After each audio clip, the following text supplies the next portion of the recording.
তাহলে আপনারা ছাতুও দিতে পারেন। এই দেখুন ভালো করে মিশিয়ে নিয়েছি। এখন এর মধ্যে আমি দিয়ে দেব, মিডিয়াম করে আমি ঢেকে দেব। নমস্কার, আমি সঙ্গমিত্রা। আমার এই সহজ রান্না চ্যানেলে আপনাদের সবাইকে স্বাগত। আজ আমি রান্না করছি একটি জনপ্রিয় রেসিপি, চিকেন চাপ। আপনারা খুব সহজভাবে বাড়িতে এই রান্নাটা করে নিতে পারেন।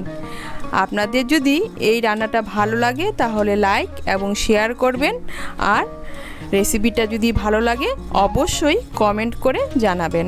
আর আমার এই সহজ রান্না চ্যানেলটাকে সাবস্ক্রাইব করে পাশের বেল আইকনটা দাবাতে ভুলবেন না। চিকেন চাপ বানানোর জন্য প্রথমেই লাগবে চিকেন। এখানে আমি 2 পিস চিকেনের লেগ পিস নিয়েছি, নিয়ে ভালো করে ধুয়ে এভাবে হালকা একটু চিড়ে নিয়েছি। আর লাগবে পেঁয়াজ বাটা। এখানে আমি একটা বড় সাইজের পেঁয়াজ বেটে নিয়েছি। লাগবে রসুন বাটা। এখানে আমি 2 ছোটো চামচ রসুন বাটা নিয়েছি। 2 ছোটো চামচ আদা বাটা নিয়েছি। আমি 5-6টা লঙ্কা, কাঁচা লঙ্কা বেটে নিয়েছি। আর লাগবে পোস্ত বাটা। এখানে আমি 1 বড় চামচ পোস্ত বেটে নিয়েছি। এখানে আমি 2 চামচ চারমগজ বেটে নিয়েছি। এখানে আমি 10-12টা কাজু বাদাম বেটে নিয়েছি। আর লাগবে টক দই। এখানে আমি 4 বড় চামচ টক দই ভালো করে ফেটিয়ে নিয়েছি। আর লাগবে হলুদ গুঁড়ো নিয়েছি, 1/2 ছোটো চামচ হলুদের গুঁড়ো, 2 ছোটো চামচ কাশ্মীরি লঙ্কার গুঁড়ো, 2 ছোটো চামচ বিরিয়ানি মশলা, আর 2 বড় চামচ নিয়েছি বেসন। বেসনটাকে আমি শুকনো খোলায় ভেজে নিয়ে চেলে নিয়েছি। আপনাদের কাছে যদি ছাতু থাকে তাহলে আপনারা ছাতুও দিতে পারেন। আর এখানে 2 বড় চামচ দুধের মধ্যে কয়েক টুকরো আমি কেশর ভিজিয়ে রেখেছি। আর লাগবে গোলাপ জল, কেওড়ার জল, মিঠে আতর, আর লাগবে স্বাদ মতো নুন, চিনি। আর রান্নাটা আমি করব ঘি আর সাদা তেলে। আমি প্রথমেই সমস্ত উপকরণগুলো আগে একসঙ্গে মেখে নেব। তার জন্য একটা বড় পাত্র নিয়েছি। এর মধ্যে আমি দিয়ে দিচ্ছি টক দই,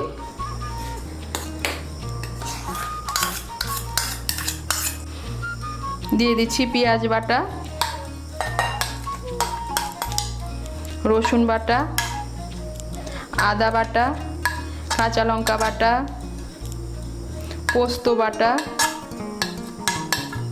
চারমগজ বাটা, কাজু বাদাম বাটা, দিয়ে দিচ্ছি হলুদ গুঁড়ো, দিয়ে দিচ্ছি কাশ্মীরি লঙ্কার গুঁড়ো, বিরিয়ানি মশলা, দিয়ে দিচ্ছি বেসন,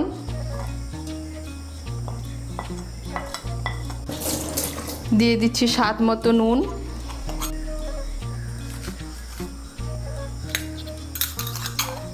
দিয়ে দিচ্ছি স্বাদ মতো চিনি,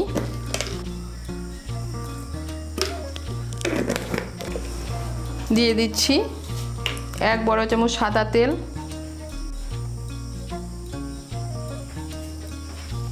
দিয়ে দিচ্ছি 1/2 চামচ কেওড়ার জল, 1/2 চামচ গোলাপ জল,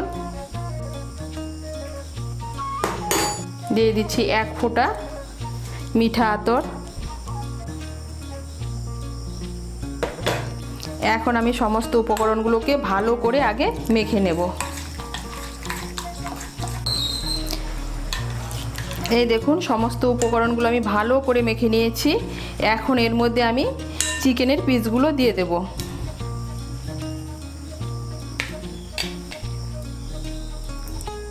চিকেনের পিসগুলোকে মশলার সঙ্গে ভালো করে মিশিয়ে নেব।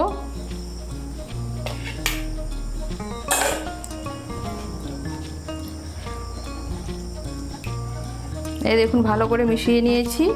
এখন এটাকে আমি ঢেকে 2 থেকে 3 ঘন্টার জন্য ফ্রিজে রেখে দেব। আপনাদের হাতে যদি সময় বেশি থাকে তাহলে আপনারা আরও বেশিক্ষণ সময় ধরে ফ্রিজে ঢেকে রেখে দিতে পারেন। কড়াইতে আমি 4 বড় চামচ সাদা তেল দিয়ে দিয়েছি। এর মধ্যে আমি দিচ্ছি 2 চামচ ঘি,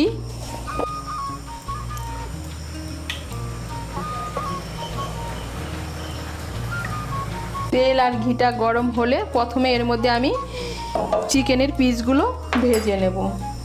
তেলটা গরম হয়ে গিয়েছে।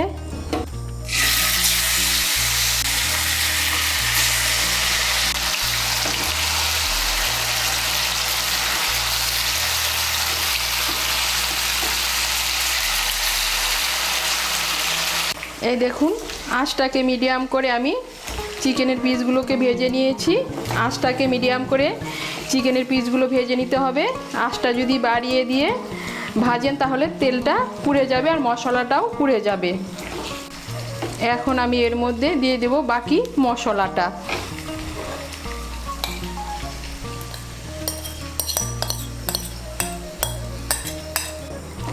মশলাটাকে তেলের সঙ্গে ভালো করে মিশিয়ে নেব। মিশিয়ে নিয়ে আঁচটাকে মিডিয়াম করে আমি ঢেকে দেব।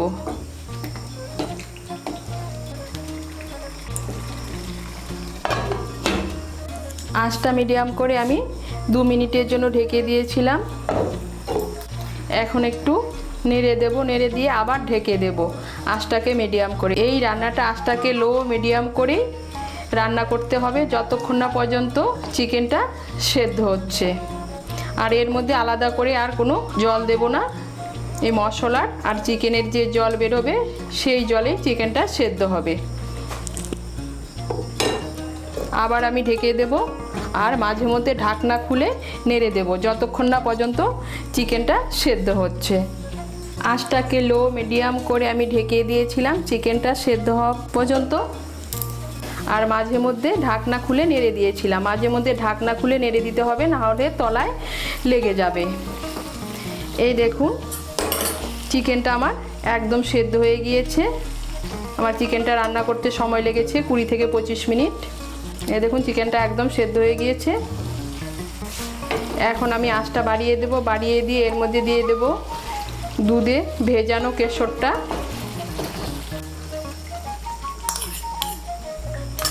কেশরটাকে ভালো করে মিশিয়ে নেব। মিশিয়ে নিয়ে আরও 1 মিনিটের মতো রান্না করে নেব। রান্না করে নিলেই তৈরি চিকেন চাপ। দেখুন কত সহজেই তৈরি করে নিয়েছি এই চিকেন চাপটা। আরও 1 মিনিটের মতো রান্না করে নিয়েছি আর তৈরি হয়ে গেল আমার চিকেন চাপ। আপনারা এখন আপনাদের পছন্দ মতো যে কোনো খাবার দিয়ে এটা পরিবেশন করতে পারেন।